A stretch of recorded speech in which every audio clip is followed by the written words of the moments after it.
po muna tayo. Oras po natin 6:24 ng umaga at tuloy-tuloy po ang pagtutok ng unang balita sa pista ng Itim na Nazareno.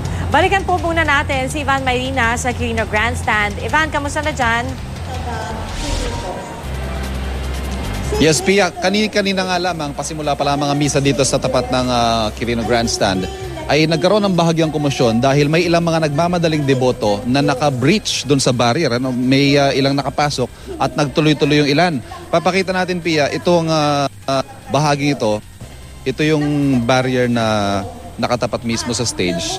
Itong area na to, dati walang tao to. Ngayon nakikita natin unti-unti nang nagpapasukan yung mga tao. Kanina biglang dumami yan dahil sa bahaging yon may isang bahaging nabuksan at nagtuloy-tuloy na ang pagpasok ng mga tao.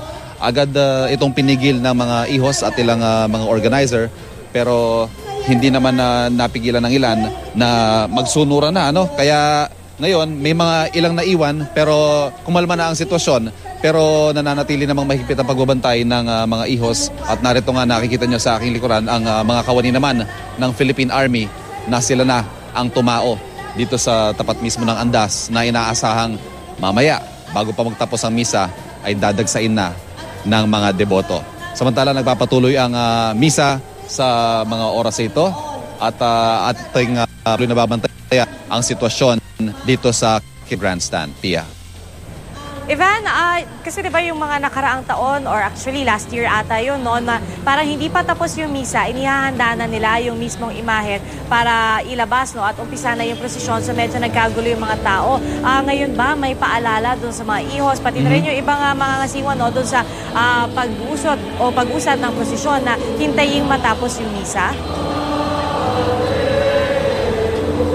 Actually, Pia, yan mismo yung opening message ni Monsignor Clemente Ignacio, ang kura paroko ng Quiapo Church.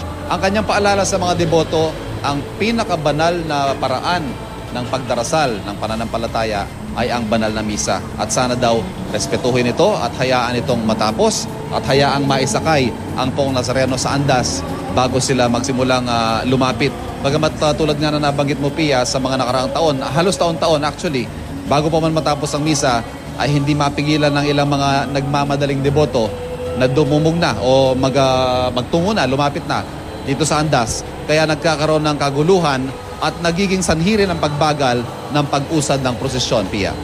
Alright, maraming salamat sa iyo, Ivan Mayrina.